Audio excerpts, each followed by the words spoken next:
Picture this. A young Norseman, barely past his 20th winter, stands trembling before his entire village. His crime, not theft, not murder, not even cowardice in battle. His unforgivable sin was something far more terrifying to the Viking mind. He had been accused of being too feminine. What happened next would make even the most hardened medieval executioner turn away in horror. The punishment that awaited him wasn't just death. It was something far worse. Something that would erase not just his life, but his very soul from existence. Welcome to the darkest chapter of Viking justice, where the line between masculinity and survival was drawn in blood. The sacred code of Viking masculinity. To understand the sheer brutality of what we're about to uncover, you must first step into the frost-bitten boots of a Viking warrior. In their world, masculinity wasn't just preferred, it was sacred, it was survival. It was everything that separated civilization from chaos. But what did it mean to be masculine in the eyes of these Nordic warriors?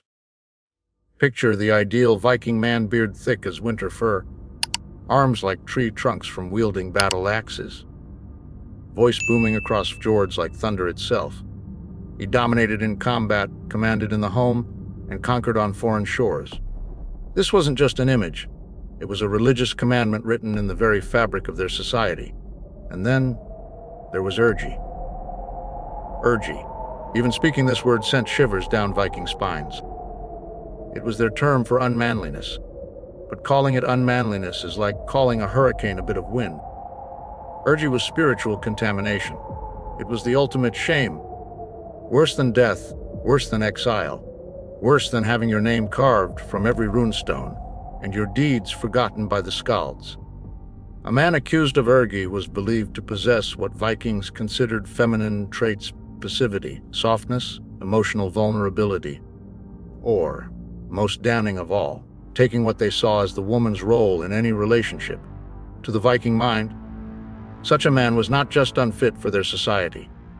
He was a threat to the very cosmic order. The terrible swift sword of Viking justice. Now comes the part that will haunt your dreams. When a Viking man was accused of Urgi, the punishment wasn't swift. Oh no, that would have been merciful. The punishment was designed to be a spectacle, a warning, a ritual cleansing that would purge the community of this perceived spiritual poison. Let me paint you a picture that will sear itself into your memory. The accused would first face social execution. Imagine waking up one morning to find that every person you've ever known, your family, your friends, your own children, looking at you as if you were already dead. They wouldn't speak to you. They wouldn't acknowledge your existence. You had become what the Vikings called a nay, a person so shameful that they were considered spiritually dead while still breathing. But that was just the beginning.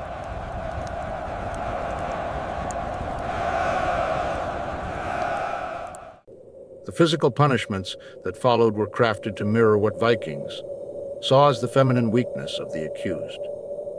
Some were subjected to what they called the woman's death, not the glorious battle, death that promised Valhalla, but slow strangulation, often while dressed in women's clothing. The symbolism was clear: if you live as less than a man, you die as less than a man. Others faced something even more psychologically devastating. They were literally feminized before execution, forced to wear women's garments, to perform women's tasks, to speak in higher voices. The community would watch as the condemned man's very identity was systematically destroyed, piece by piece, before his life finally ended. But perhaps most horrifying of all was the ritual of blodspan. Picture this: the accused, bound and helpless, would be carved with runes marking him as Urgi before being sacrificed to the gods, not as a warrior offering his life in honor, but as a contaminated thing that needed to be burned away to protect the community's spiritual purity. The worst part: sometimes the accused wasn't even guilty of what we might recognize as a crime. A man could face this fate for refusing a challenge to combat, for showing too much grief at a funeral, for preferring poetry to warfare, or even for being the victim of sexual assault, because in the twisted logic of Viking honor culture, being overpowered by another man automatically made you feminine. Can you feel it? The suffocating weight of a society where your very survival depended on performing masculinity every waking moment, where one perceived slip, one moment of vulnerability, could unleash hell upon your life. But why? What drove an entire civilization to such extremes of cruelty over something we might today see as merely personal expression? The answer lies in understanding that Viking society wasn't just brutal, it was terrified. Think about their world for a moment. These were people living on the edge of survival in one of the harshest environments on Earth. Endless winters that could kill the unprepared. Raids from neighboring tribes that could wipe out entire settlements. The constant threat of starvation, disease, and death lurking around every corner. In such a world, strength wasn't just admirable, it was the thin line between life and extinction. But here's the psychological twist that drove them to such extremes. They believed that masculine strength was literally finite. That if some men weren't performing masculinity correctly, it somehow weakened all men. Imagine believing that your neighbor's gentleness could somehow drain your own courage in battle. That another man's tears could make your sword arm weak.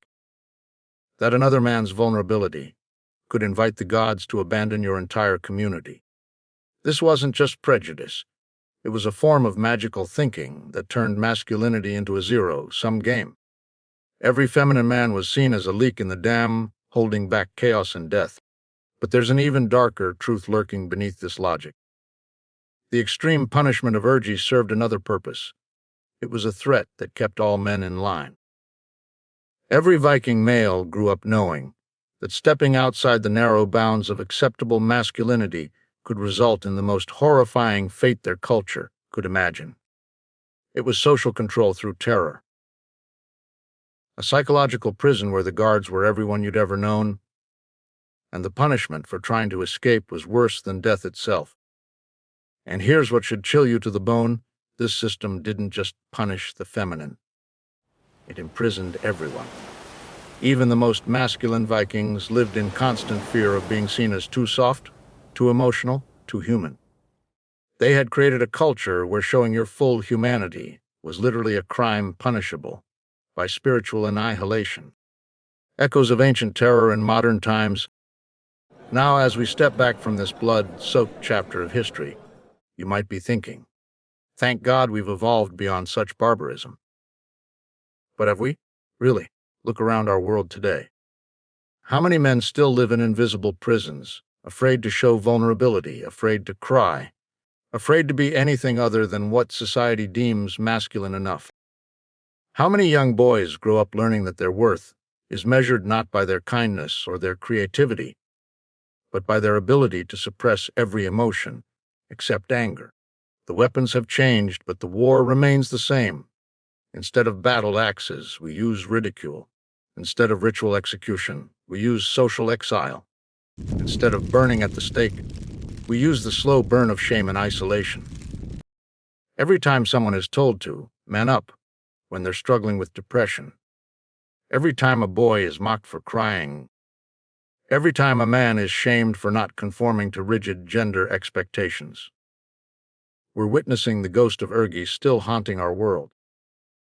The Vikings may have thought they were protecting their society with their extreme enforcement of masculinity, but what they actually created was a culture of walking wounded.